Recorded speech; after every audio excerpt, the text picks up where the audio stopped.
Well, welcome to I Think It's All Sober, Millie Macintosh. How are you? Thank you for having me.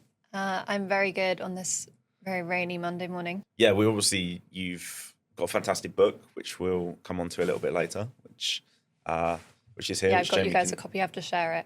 Amazing. That's fine. We can read a page each. No, we will. No, I'm really looking forward to it, so we can get into that a little bit later. But I think we will stick to normal pod format for now and jump into Jamie's time machine and take you back to Okay. young We're Millie. ready. So. Yeah. Monday morning. Yeah. It's a wet, rubbish time Okay. machine. And we're back. We're back. Wow, So- do I look like I'm 16? You've Benjamin Button. Sobriety. Reverse Standard aging. Done TUC. wonders. Okay, amazing. So going back to the sort of young Millie, what were your first memories of alcohol growing up? Maybe from about 12, my parents would let me taste alcohol at home. They'd let me have a very small amount of wine. I really wanted to. And at the beginning, it definitely wasn't because I wanted to get drunk. I was just really interested because my parents really loved food and wine, and there was always food and always different wine with different whatever the meal was. My dad would pair the wine. He was very knowledgeable about wine, so I wanted to kind of learn about it and was interested. Why do you have this with this one, and how it tasted? Yeah. But that quite quickly went from me just having a kind of responsible taste at home where I wasn't having more than a sip, to then kind of going to parties where there was alco pops, and that's when I remember kind of being like, wow, what is this? It's interesting when you're a kid, though, because you're right. It's that thing of seeing the adults and being like, oh, they're so grown Yeah. up. This is grown up. And then being like, It was just like me wanting to put on my mum's high heels, lipstick and jewelry and to play, playing, dressing up, being a different character. Yeah. So it was that kind of same behavior. Then when I started going to parties, I remember feeling really uncomfortable socializing. Right. And it's that kind of thing of suddenly there's boys and you're really nervous, and it was exciting that you were allowed to have, these kind of whatever they were, like Smirnoff Ice, WKD, Bacardi Breezes, which were disgustingly sweet, and but you kind of want to drink more and more of them. And that I didn't get properly drunk, I think, till I was about 14. Right. But I'd been to parties and had, a couple of alco pops and got a bit tipsy. And then first time I got really, really drunk, blackout drunk, I think I was either 13 or 14. It was at a dinner party, and I thought I could handle having a few glasses of wine. Didn't notice that somebody kept topping up my glass. So we were, I wasn't actively going and getting drinks, but my glass was being filled. I wasn't really aware I didn't have the awareness of how much I was drinking. And I just remember standing up from the table, and I had a boyfriend at the time, and I really wanted to impress him, and it was the first time I'd met all of his friends, so I was definitely really nervous. And I know when I'm nervous, I always drink more because you're trying to, you're trying to quieten the anxiety. And as soon as I stood up, I knew I'd drunk too much. You're like, oh, I'm in trouble. And I was like, I'm in trouble. And then I don't remember much after that, but I was throwing up and embarrassed myself, and then had to get picked up by my parents. But while I was waiting, in between the time of me throwing up and my parents coming to get me, I got sexually assaulted Oh, I'm really sorry. while I was semi-conscious. And I just remember coming round and somebody was on top of me, and they were, my clothes were undone, and I was just so confused. I was like, what? I couldn't work out what was going on. And then it kind of slowly dawned on me, my bra's undone, all this stuff's going on. And the person started being really abusive to me when I started resisting. But they managed to get them off me, and then I just remember feeling so much shame. And I really carried that with me for a long time. And that cycle of behavior in terms of drinking too much, losing control, and being in kind of dangerous situations, sadly, for me, kind of I kept repeating that behavior a lot through my teens and 20s. Yeah, well, I'm really sorry you went through that. I mean, it's a horrible thing to experience. And I guess, were you at that kind of period, I suppose, when you're thinking about drinking and harmful drinking, I suppose, after that happened, did you kind of think with alcohol, were you like cautious of it? Were you like, oh shit, like what's I wish I like? had been. Yeah. But it was kind of the opposite. I think because I was carrying the shame of what had happened. And I was this kind of awkward teen. I was being bullied at school. I didn't feel like I fit in. I felt I was anxious, but didn't understand what anxiety was. Right. And then I got diagnosed with depression. So I was reaching for alcohol because it was the closest thing available that made me forget all of that discomfort.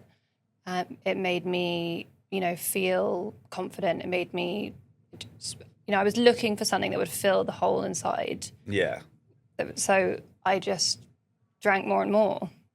And it was definitely a lot of binge drinking. Yeah, I think we're all similar age. Like in the 90s and early noughties, we talk about it a lot. Like anxiety was often not really a term that was used. It was like, oh, you're just nervous. Yeah. You're just a bit nervous.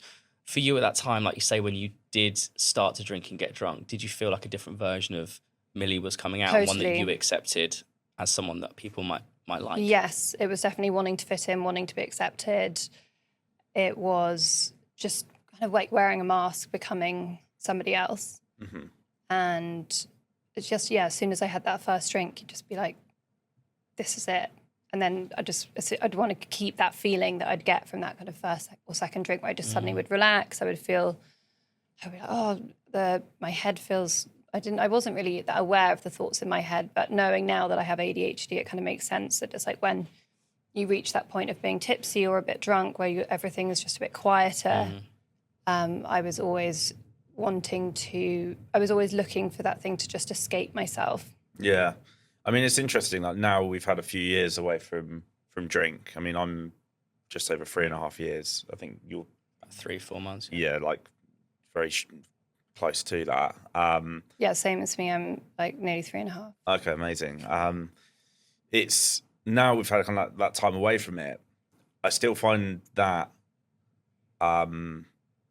craving of the first drink is for the anxiety release because it's like because we now know that it releases the same chemical as like what diazepam does or Valium, which obviously does give you that kind of like when you go into a social situation.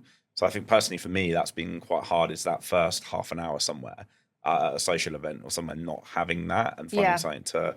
It's the first half an hour to an hour is always the hardest. Once you conquered that, I feel like it's then kind you of can leave. Then you're out of there. Then you're like, I've done. Sweet. I showed up. So, but yeah, it's interesting, isn't it? Because that always very similar for myself, and I'm sure you as well. That kind of, stepping into putting that mask on was that kind of relief once you had a drink and you suddenly, bonding with people and having a laugh. And it's like being an extroverted introvert, isn't it? Which is what I am. Yeah, you're sure. like, oh, I don't like this, and then it's like, hey guys, I'm here. Yeah, and everyone's like, oh, that person's so fun. And in your head, you're like, I'm hating every single second of this. but then you feel like you've got to continue being the persona that you've created. And mine was the wild party girl. Like I was the one that would get the party started. I was the one that would take things too far. I was the one that always had the hilarious story, but everyone was laughing at my expense. But that just became part of my personality. Like, oh, like Millie's gonna, I just always had like the story or looking back now, it's really sad. But I think it was quite normalized. Like, no, I wasn't thinking, okay, I've got a problem. Drinking to blackout most weekends from the age of 14, just like, I thought that was normal.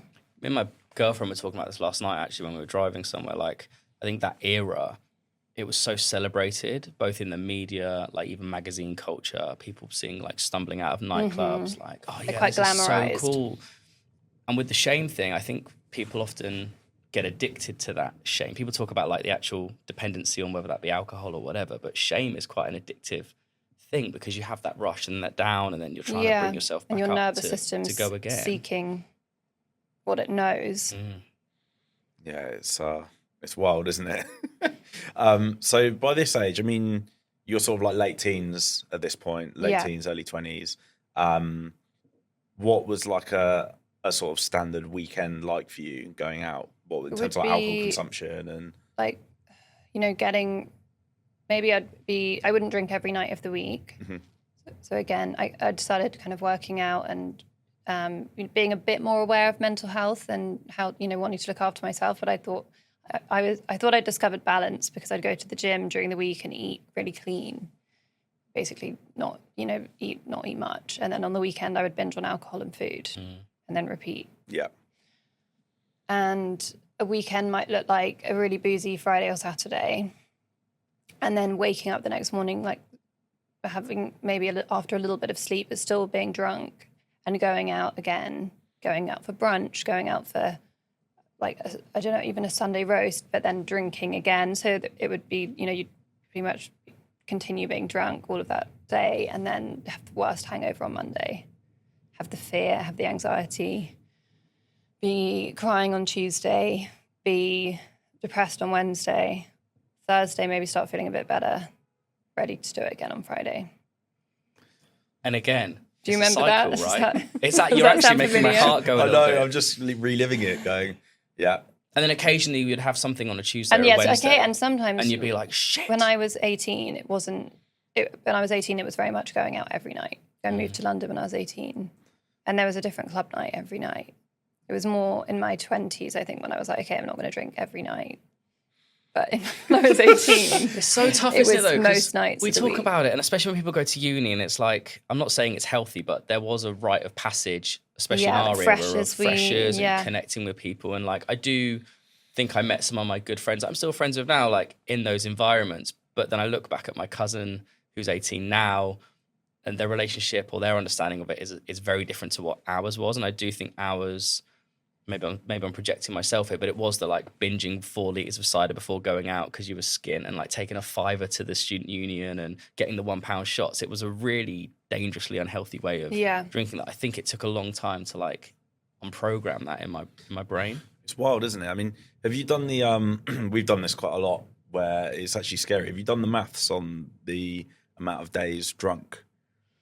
No. Don't. Oh my God. I'll take you through it very Come on, quickly. take us through it. I did it very like conservatively. I was like, let's imagine that I stopped at 33. So I was like, started at 18, 33, drinking twice a week.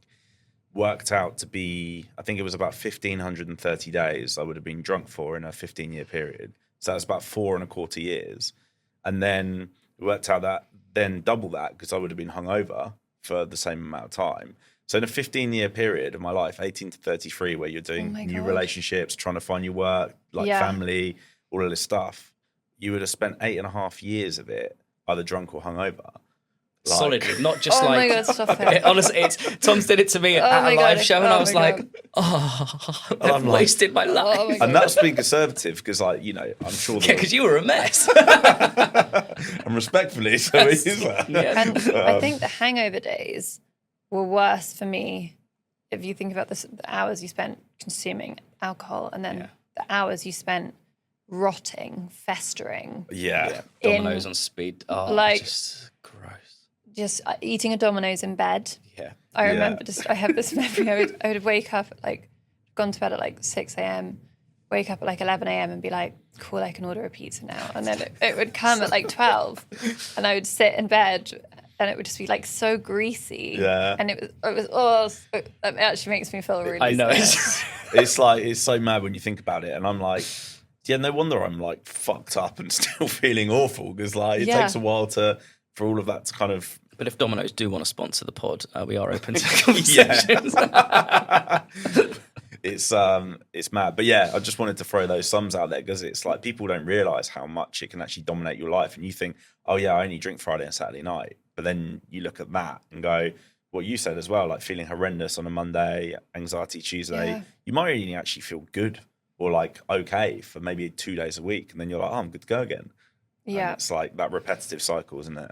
So I'd be really interested to find out, obviously, what it was like then entering, like, I guess, the reality TV side of stuff and going on, like, Made in Chelsea and what that looked like in terms of alcohol consumption and whether it kind of played into it and what the situation was there.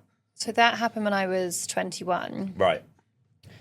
And there was already a lot of partying going on. They weren't being like, they didn't encourage us.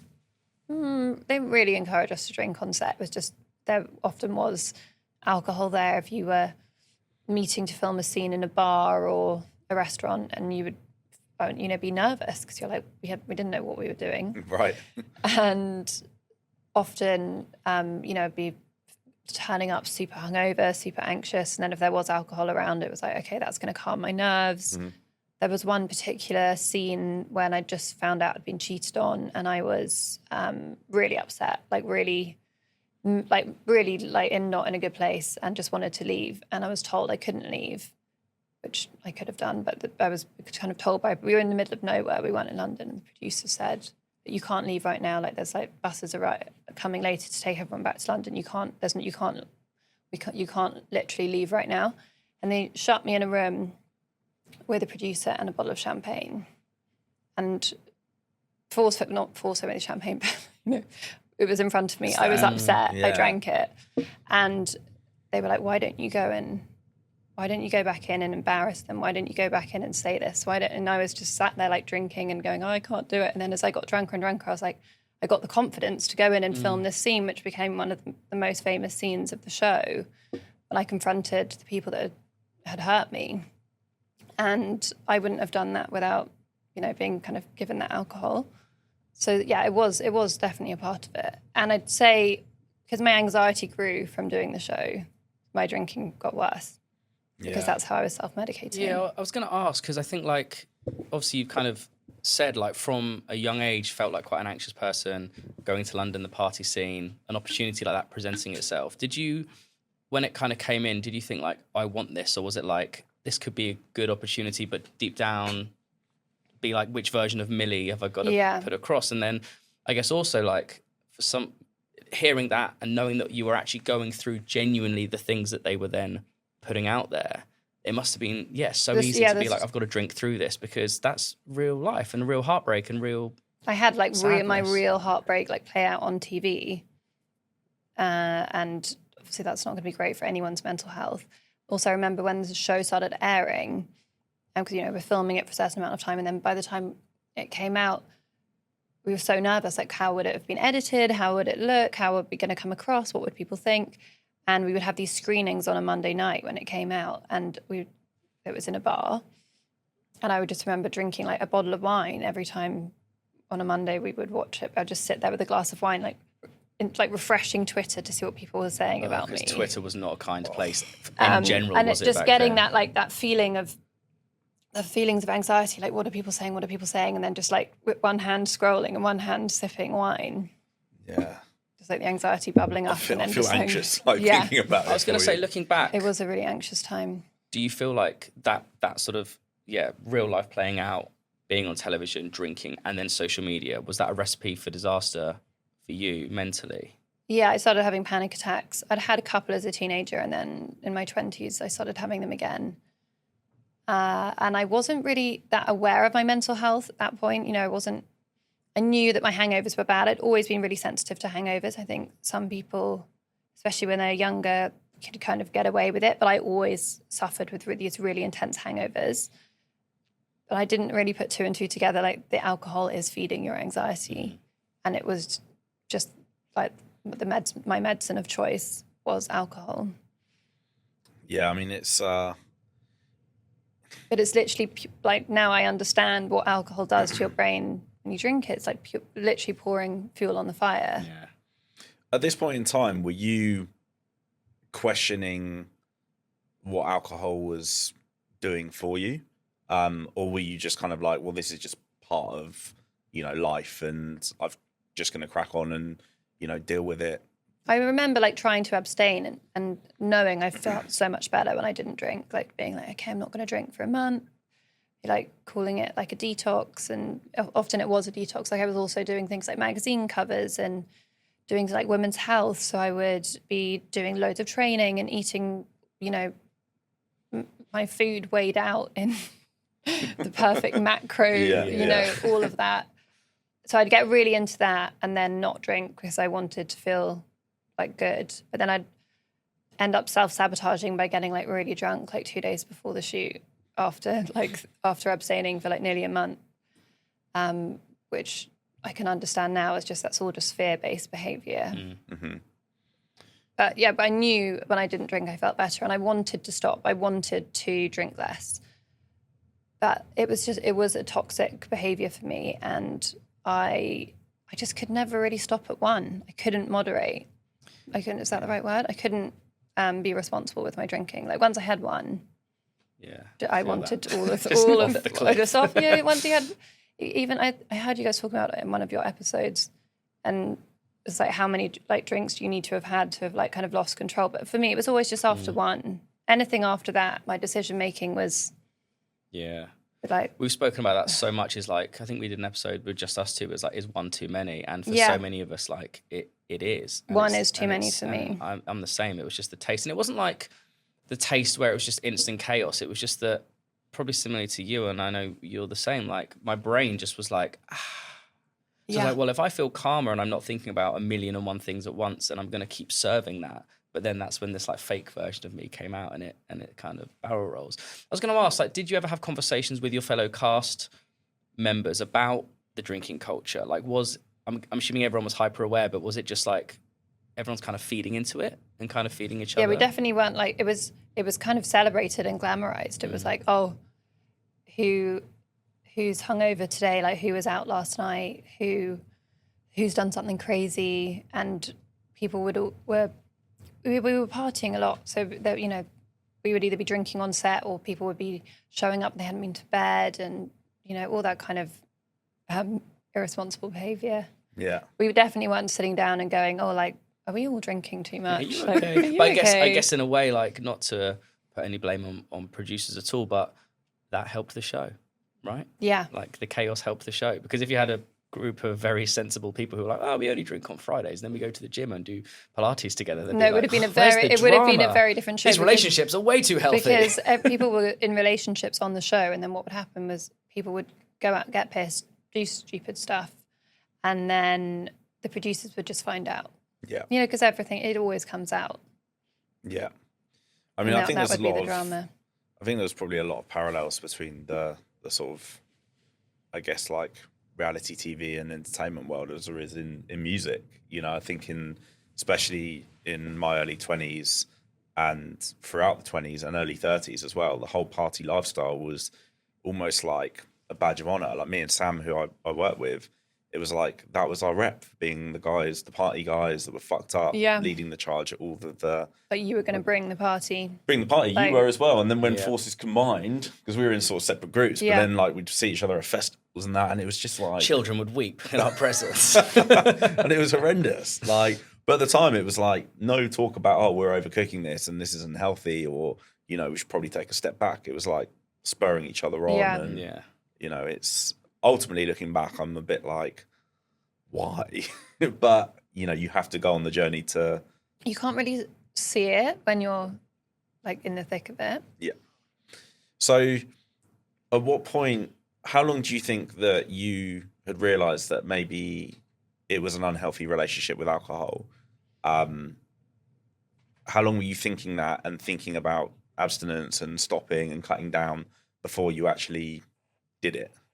I wanted to stop drinking just before I turned 30. Mm-hmm. So I started seeing a sober coach, and he, you know, said some sobering things. Like he kind of really made me realize that my drinking was dangerous, and that I'd also started to use sedatives to help deal with the anxiety caused by drinking. Mm-hmm. And sometimes I would drink and feel anxious, and I'd be like, this glass of wine isn't making me feel relaxed. I'll take a sedative as well, and that'll be my little combination that's going to help me enjoy my Saturday night. And that would be out as like, would you be out doing that? Sometimes at home. Right. Sometimes just to like help me on. Like, this is just how I'm unwinding from the week, with a bottle of wine and some diazepam. Yeah. And that's really dangerous. And obviously, abusing like any of these things is dangerous. But when you start combining them, that is, as we know, sometimes when you don't wake up, and that in my 20s. And I was also dealing with things like, I was in quite a public relationship. And then when that broke down and having the pressure of the press, like taking pictures of you, and my anxiety was really spiraling. And my partying was, it was like a lot of those weekends where it would be like maybe 3 days in a row of drinking. Mm-hmm. And it was just really, really breaking me. And I knew mentally it was damaging me. Like I knew my mental health was suffering. So I was like, okay, I really want to stop for good. Saw a sober coach, but it didn't last. So I maybe stopped drinking for a couple of months. Mm-hmm. Then I convinced myself I can drink moderately because I've had a break. I can just have one. And for a while that worked as well. Mm-hmm. Until it didn't. Then I had a really big blowout for my 30th.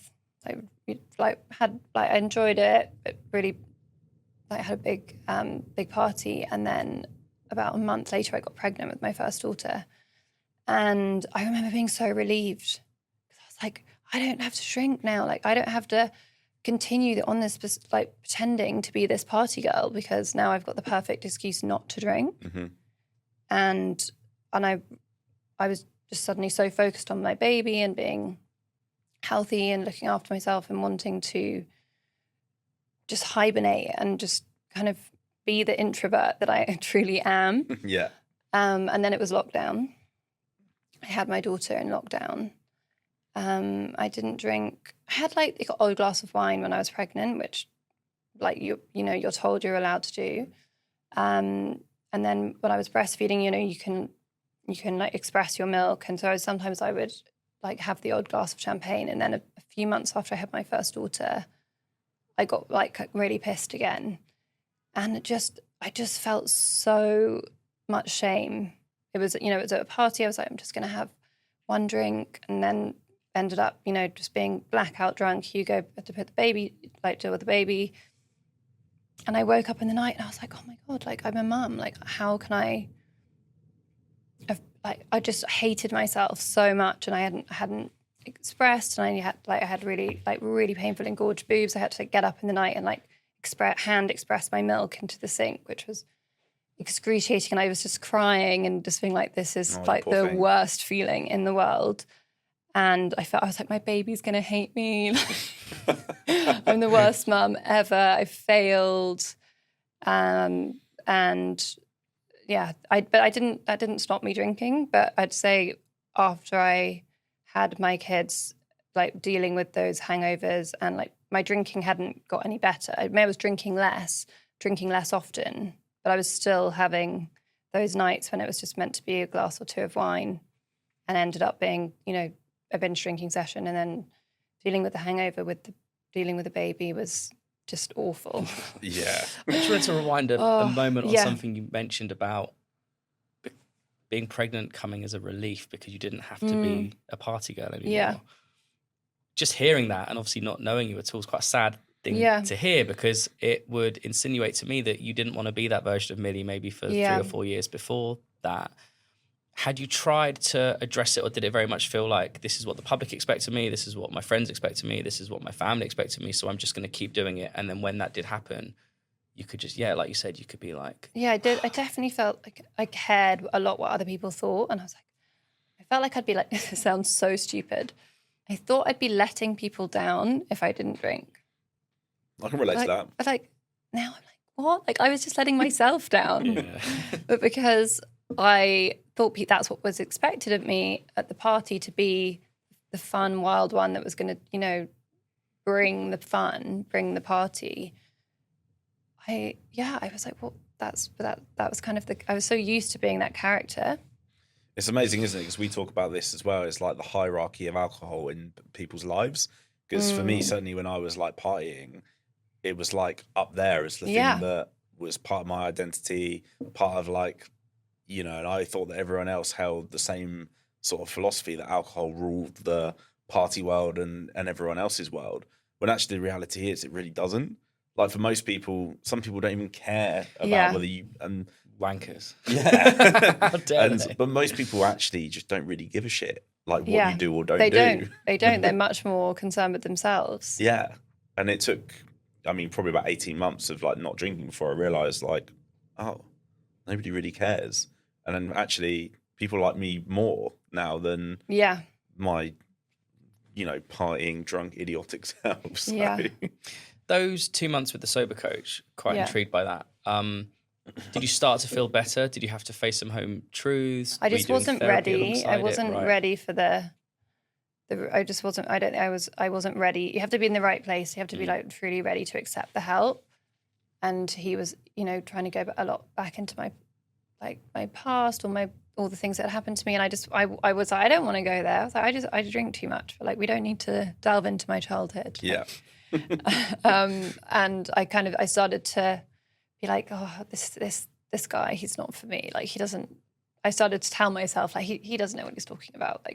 And kind of wouldn't didn't want to share in the sessions. Mm-hmm. And then started cancelling and went slowly back into drinking again. But basically when I became a mum, I also really felt that drinking was my right, because I was a mum. I was a mum now, and it was so difficult, and I deserved that drink after parenting all day, after being with the crying baby all day, that when I got to 5 p.m. or 6 p.m, I deserved to have that drink. Mm-hmm. And I think a lot of mums feel like that, and it's so toxic, because you think this is my reward, and actually it's just making you feel so much worse the next day, and you're already sleep deprived, and then even after one glass of wine, you're not going to sleep as well. Yeah. And getting together with a group of other mums felt like a reward, but it was a fucking shit show. I was going to say, do you feel like in the UK in particular, it does kind of platform wine mum culture Yes. of hard day, have a glass Yes. of wine, maybe then crack out a gin, and kind of self-perpetuates that cycle? Do you think that's quite dangerous? I think it is really dangerous, because, and you'll see these mums posting their mum's night out on social media, and it looks really fun, and you might get FOMO if you're not there, but you don't see pictures of the aftermath. You don't see pictures of the baby crying at 3 a.m. and you've only been in bed for 2 hours. You don't see the anxiety and the shame and the not being able to get out of bed in the morning and have your partner having to do it, and just all of that is not talked about.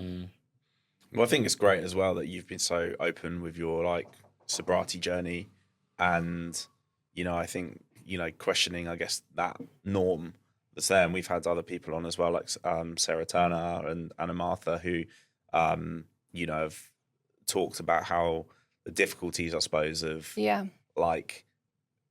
suddenly being a sober parent and trying to navigate the school mums and events and Oh my God. stuff like that, because that must come with its challenges as well, right?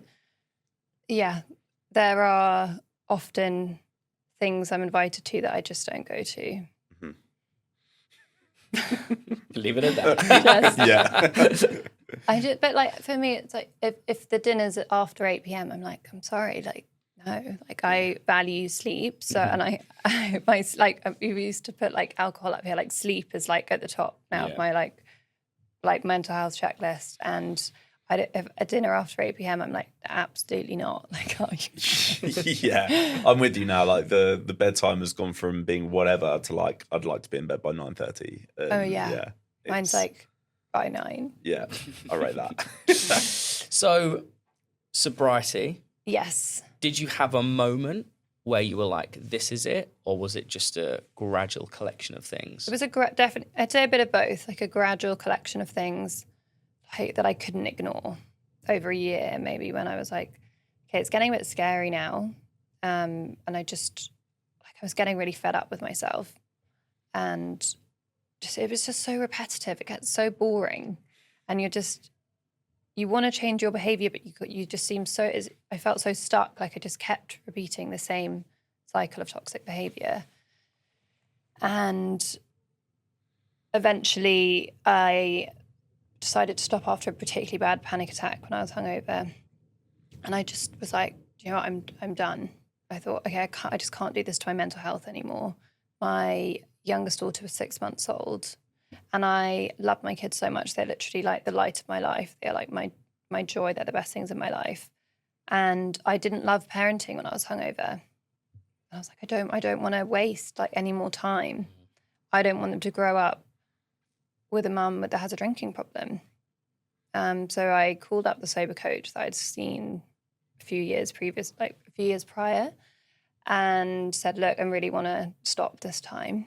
And I was actually abroad when I decided to stop. So as soon as I got home, had a session with him, and then it's been nearly 3.5 years. Amazing. Congrats. It's a big moment when you kind of have that decision, isn't it? Where you're like, It's so scary. this is it. But almost relieving. It was a relief to finally say out loud, like, I need to stop drinking. What's quite interesting, as I've always found, I mean, it's a question for you, I suppose, because I think everyone always says you have to do sobriety for yourself, which I absolutely agree with. But I wonder whether I would have found it more difficult had I not been a father. Definitely. Do you think that motherhood was a big kind of inspiration for you to do it? Definitely, because it wasn't just about me anymore, and I wanted to be the best mum I could be, the best parent I could be, and it's changed my relationship so much with my kids. I mean, they were like babies when I stopped, so luckily they're not going to remember. But I love my mornings now. I love early mornings. I'm not stressed if they wake me up at 5 a.m. I'm like, okay, maybe I get an hour of cuddles in bed, or you might be more tired, but you can just handle it when you're not hungover. Like, I've got my time back. I don't dread my Monday morning. I don't get that fear. You just get so much time back, and I think when you're still drinking, but you want to heal, and you want to work on your past. We've all got past shit, right? But if you're still drinking, you can't really go there. Yeah, it's so interesting because I started therapy 3 years before I quit drinking, and I did what you did to the sober coach. Was at one point I was like, well, I've done this now, it's fine, I've dealt with that shit, on we go, see you later. And it's only been since going sober and then going back, I was like, oh, okay, I wasn't lying about what happened to me in my past, but I was definitely lying to her about what I was doing around it. So I was never really actually getting to it. You're giving now the therapist the version of yourself that you like. I was a mess when I came the first time, but I think you then really do dig in, which makes you a better person for your family, for your friends, for yourself.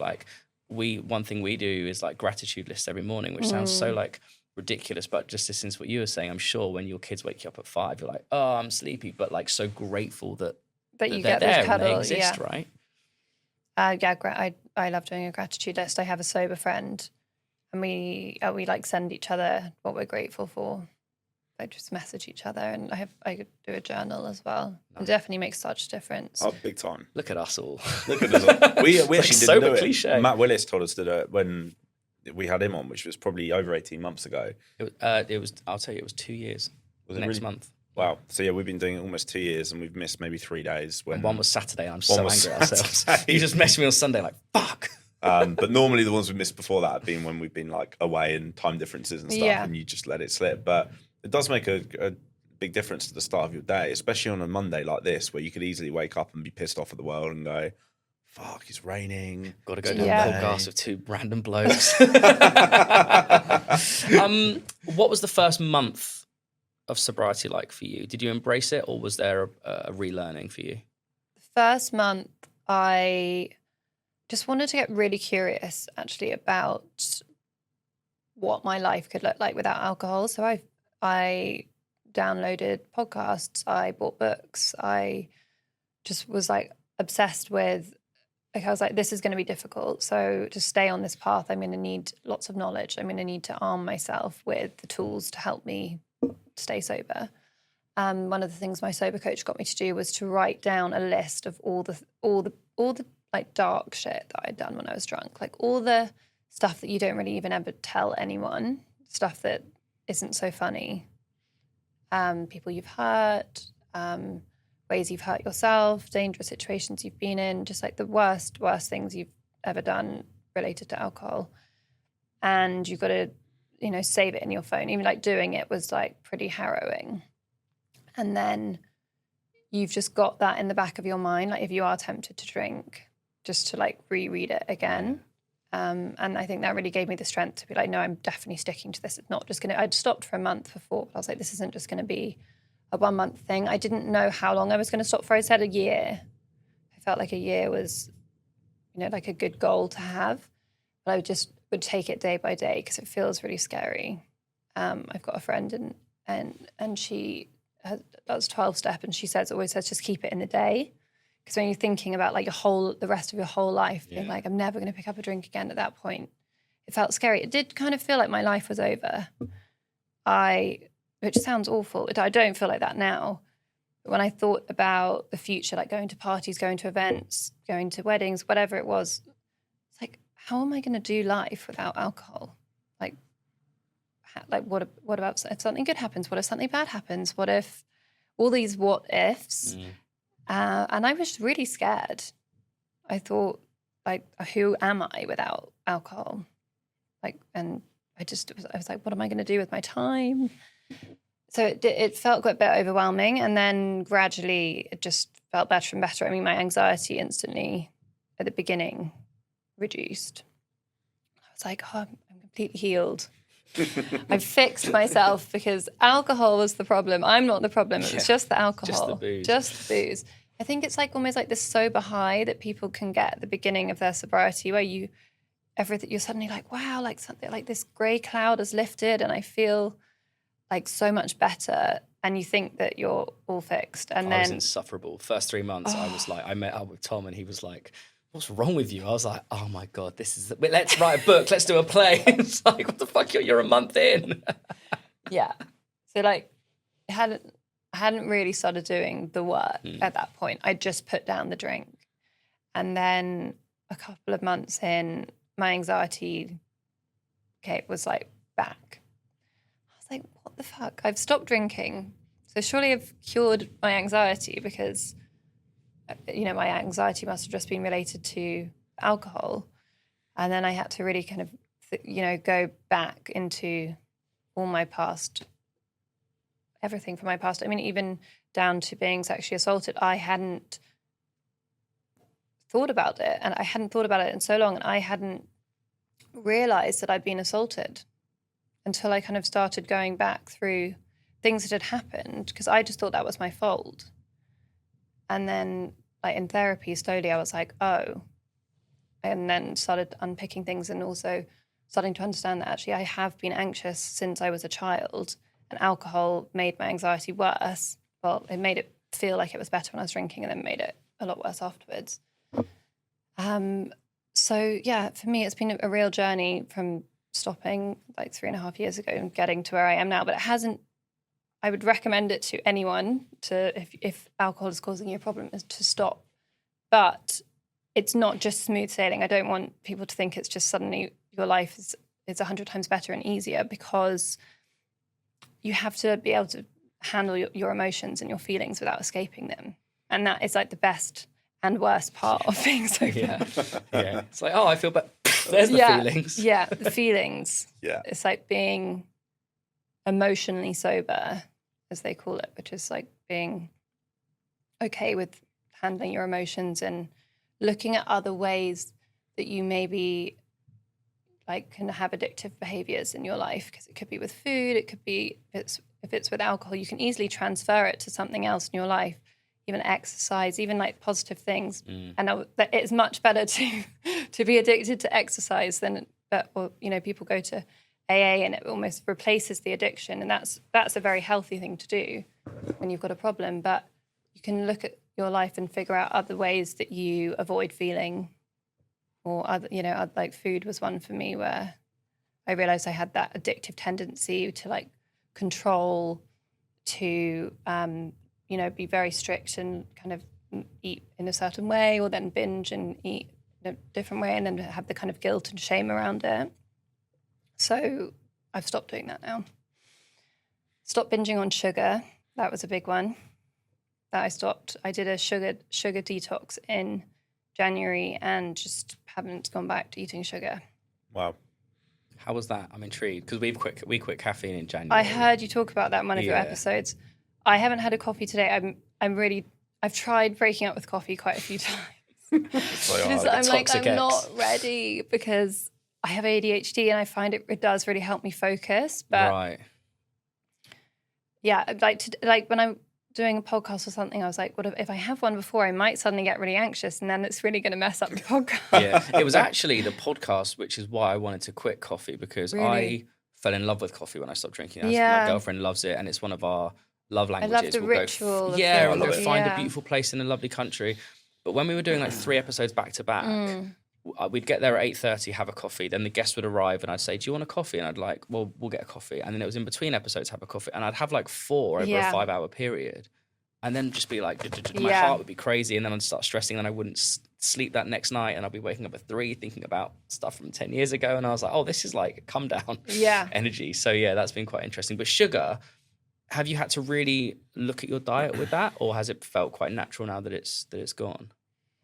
I would say I wasn't eating tons of sugar every day, but I think being ADHD as well and seeking dopamine, you're kind of looking for those hits, like you having something sweet. But I'd be more, Friday would come and I'd think, okay, I deserve a treat because I've had a busy week.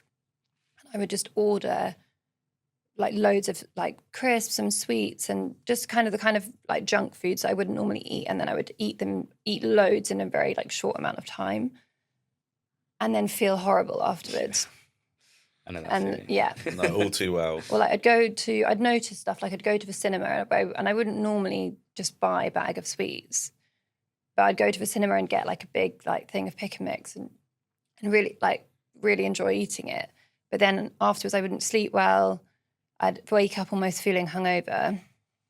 And I could really notice after when I removed alcohol that this other thing was kind of giving me a hangover and making me feel more anxious, making me kind of get that like tight chest feeling when I would kind of have the crash after eating it. So I knew it kind of wasn't healthy for me. And once I had a little bit, I wanted all of it. Yeah. And I was like, this feels familiar. Yeah. So I couldn't, if I had just like one sweet, I'd have to then go and get an enormous tub. Yeah. Or like I couldn't open like a box of chocolates and just have one. You'd be like, I'm going to have them all. So difficult, right? Yeah. So difficult. I mean, I've experienced exactly the same thing, and whilst I haven't completely quit it, I think certainly the last few months it's been the mission where I've like, because that would be me on like any given night, have like a chocolate, and then suddenly it's like an entire big Or I'd bar do of it on dairy like a milk journey, like traveling somewhere. I'd be like, it doesn't count because it's a travel day. Yeah. And I'd be like on my way to like some exotic location to do something like a shoot, but I want to feel really good.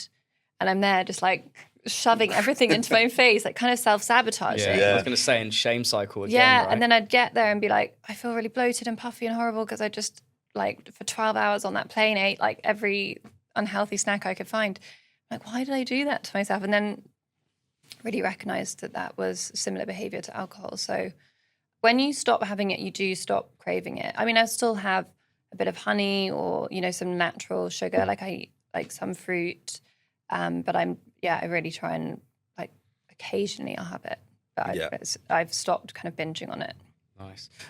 Before we dive into your book, let's talk quickly about ADHD and sobriety. So is the diagnosis quite recent? And how have you found it in sobriety? So about a year ago. Right. Which really connected a lot of dots for me. Like that's why I found school so hard. Maybe that's why I didn't feel like I fit in. That's why I kind of played the kind of class clown. And that's why I drank in such a addictive, where I have that addictive tendency with alcohol, because it's wanting to like quiet your mind. It's wanting that relief from all the thoughts that you're having constantly, from all of your like inner dialogue, which can feel really overwhelming. Also explains why, well, not the only reason, but when you have ADHD, you're also more likely to have anxiety and depression, which I've had on like kind of bouts of throughout my life. And I think a lot of mums, particularly, are getting diagnosed now, and you might think a lot of the symptoms, it's like, well, that's just being a mum. You've got the mental load, you're not sleeping. So some of the symptoms, I think, can get tied up in that. So it can be quite confusing. I would see posts on social media and talking about maybe the hidden symptoms of ADHD. I think it was Mel Robbins talking about it. So for a while I was like, maybe it's just the stage I'm at in my life. And of course I forget things and, walk into a room and can't remember why I walked in there. But when I was in therapy one day, my therapist was like, I think you might have ADHD. And so I did a test. And it was really validating. I think some people are like, why find out now? Like, you're an adult. Like, what difference does it make? Or might think I'm just jumping on a bandwagon because it's trendy. But it's actually been really helpful for me, and to just have more compassion for myself, my younger self, for the things that I did, the ways that I acted. And it's also understanding ways in which I need to modify my lifestyle to help support my ADHD. I don't like ADHD medication. I've tried it. It makes me feel more anxious. So for me, it's sleep, it's exercise, not eating sugar, eating a whole food diet, doing my meditation, like do all of these things, which are really non-negotiables, that help me feel like it doesn't really bother me. That's great, because it feels like a lot of those routine things as well that help with the ADHD. But they help with your mental health in general. Exactly, and also for a lot of people, they're sort of like pillars of sobriety, right? Yeah. Which kind of all go together. And I honestly notice as well that when I start slacking in one of those areas, whether it be like meditation or whatever it is, sleep especially at the moment, that the anxiety creeps back in, and you start thinking a certain way. So it's it's great to hear that you're doing it. And I think I don't think age matters when it comes to getting a diagnosis for any of this stuff, if it can help you understand yourself better, right? Definitely. And I've experienced burnout after I had the girls. And I think it's understanding that how much I can take on, like what's actually achievable, I'm like, I really hate like letting people down, and I'm a bit of a people pleaser. So it's actually having those boundaries in place, protecting my brain, protecting my peace, so that I don't get back into the point again where I'm super anxious, having panic attacks all the time. And just, being conscious of just kind of looking after my nervous system a bit more. Amazing. Let's talk about your book. So where did the idea come from? So talk to us about it. So I wrote the book because I think we need to talk about this topic more. Breaking down the shame, breaking down the stigma. You don't have to, you don't have to be at rock bottom to stop. And I think there's a lot of, I think men find it hard to talk about, but women as well carry, I think, so much shame. And a lot of mums message me all the time and say, like, thank you for writing this book. Like, it's really helped me to stop drinking. And it was really scary doing it, like putting it out there. Like, I was a bad drunk. That used to be like my deepest secret that I would never want anyone to know. And it's actually been really freeing and really cathartic. I just wanted to share my experience. Then I also teamed up with Dr. Ellie Cannon. And the reason I did that was when I stopped drinking, the thing that really shifted my mindset was a podcast by Andrew Huberman, and it was called The Effects of Alcohol on Your Brain and Body. It's a great episode. If anyone's got 2 hours free, listen to it. And once I started to understand the damage I was doing to my brain and body, particularly my brain, from drinking, and how drinking alcohol was really making my anxiety a lot worse, I was like, wow, I really should never drink again. And it really shifted my mindset. So I wanted Dr. Ellie to include bits in the book that had that kind of scientific. I can't talk. I wanted advice from a doctor, because I'm not an expert, but who could explain what a hangover is, like what actually happens in your brain and body when you drink alcohol, to help people maybe make that decision if they want to cut back, if they want to look at their relationship with alcohol. It's not just a book for people that 100% want to stop. It's for anyone that's just curious about what their life could look like if they cut back or stop drinking for a bit, or if they want to stop completely. Amazing. Well, I'm looking forward to reading it. Yeah, I went there and was really honest, and it is quite scary. I was going to say, was it hard to write? Yes, but it would bring up quite a lot of anxiety and especially through the editing process, because I was just reading it again and again and again, and every time I read it, I would really relive, the sexual assault and you know, like I've got PTSD from some of the experiences I had when I was drunk, or the fallout from them, because like it was all went so wrong. Yeah. And but it also really helped me, because every time I was reading it and it was bringing up those emotions, I was releasing them. Mm-hmm. I was doing a lot of therapy as well. And I guess this is you reclaiming your own narrative, Totally. right? So you had years of producers, editors, directors, media, And the tabloids, social media telling you what you were doing, even if you weren't doing it. Whereas this is like, yeah, here's everything I did, and judge me, sure. But like, it's helping people, and that's what's important. It does feel really freeing just to be like, I used to be terrified of anyone finding out what I'd got up to when I was drunk. I was like, I'm just going to put it all in a book.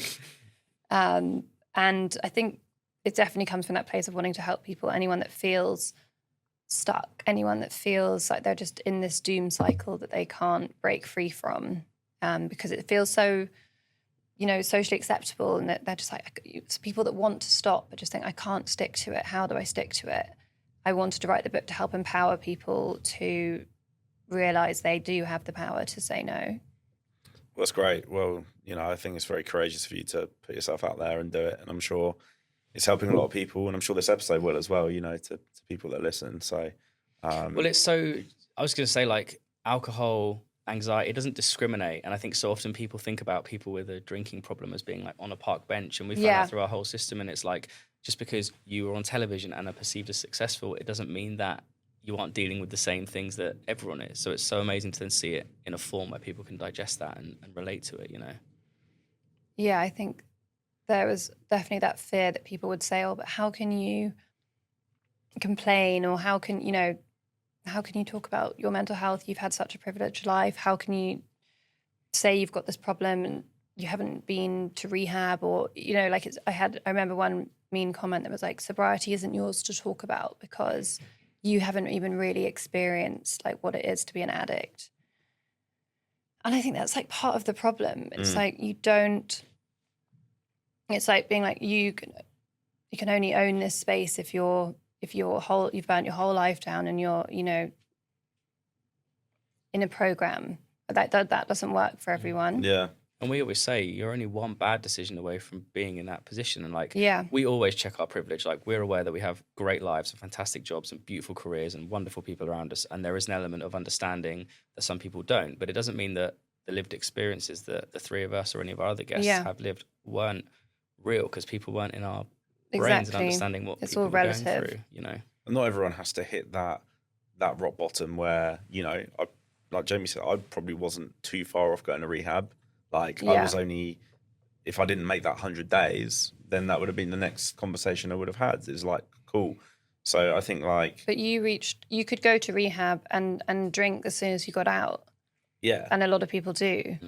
So like, you reached the point of wanting to change for good yourself.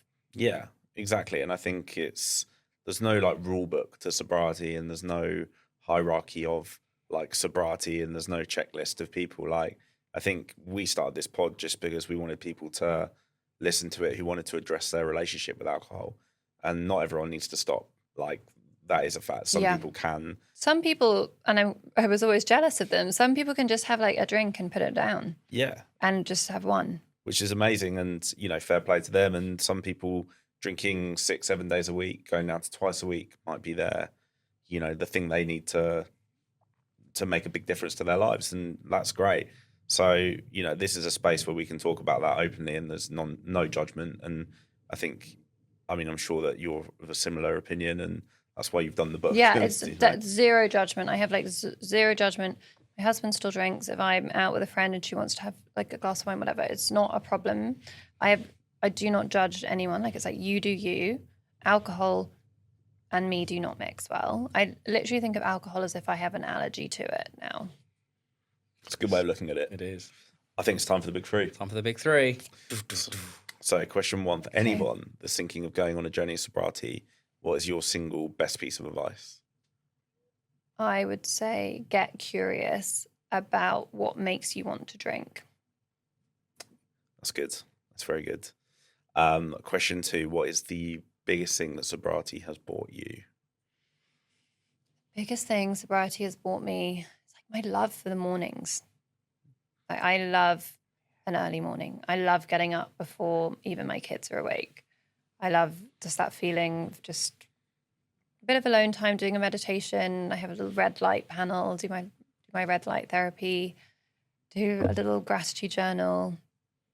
I'm not drinking coffee first thing anymore, but, make myself like whatever nice morning drink, cup of tea, and just stroke the dog and just have like a few moments to myself. Or it's, the kids come in and it's super early, but I'm like, whatever, I get up and I have a bit of time on my own with the kids and make them breakfast. And I also love that.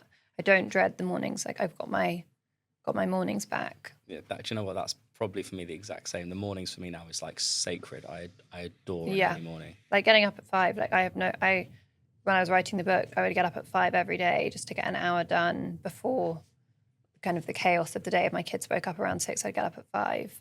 And that's actually a really great life hack.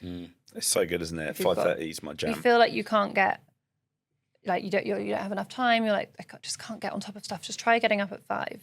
And it does mean maybe going to bed earlier so that you still get your 8 hours. So that's a sacrifice.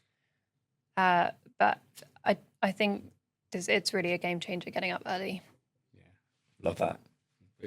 And finally, we would like Millie to write a letter to drunk Millie. So if you could start with, Dear Millie, what would you say to your former self? I know that you guys do this letter, so I did think about what I was going to say. So I'm going to just get it out and look into my phone because sometimes I like a pre-prepared letter though, because sometimes people have just been like, "Stop being such a C word," and then that's it, and they don't want to say anything else, and you go, "Okay." Feels a bit short. Yeah. Okay. Dear Millie. I'm trying to think what age I'd be. I wish this is like my teenage self. Dear Millie, I see you. I know you're trying to hold it all together, to quiet that ache inside, to feel confident, fun, and free, even if it means losing yourself a little along the way. I know how tired you are of pretending everything's fine, when deep down you feel messy, anxious, and out of control. I want you to know something. You don't need this chaos anymore. You don't need alcohol to be brave or likable or enough. You already are. Right. The people who truly love you never needed you to be the loudest in the room. They just wanted you calm, kind, present. There will come a day when you wake up clear-headed, grounded, and proud of yourself. When laughter feels real, not forced. When you trust yourself again. And it won't happen overnight, but it will happen. And you'll look back and realize how strong you were for choosing a different path. You haven't failed. You're just finding your way home. Love, Millie. Wow. That's beautiful. I got a little bit teary then. That was amazing. I did a podcast the other day, and it was with Professor David Nutt, and he talking about alcohol, and at the end he just said, "Thank you, to me for," he said, just for the changes you've made, and he mentioned about how it changed my children's lives, and I just lost it. But it's so true though. I mean, you say the same with Zach. It's like he won't know a version of you that you didn't like about yourself, and I think that's such a beautiful thing to know that you're just being the best version of yourself for not only you, like for your kids, is such a beautiful thing in life. No, it's amazing. And well, thank you so much for coming on. Thank you for writing the book, which I'm excited to read. It's on audio as well. If you like to, I love listening to books. I'm flying to Washington tomorrow, so I'm going to listen to it on the plane. Well, let me know what you think, and congrats on the podcast. I think what you're doing is amazing. I just want to keep having these conversations, breaking down the shame, the stigma, the taboo, because I think shame is really one of the things that keeps people stuck in a toxic cycle of drinking. And it's having these conversations in safe spaces that actually helps to end the shame. Yeah. So, yeah.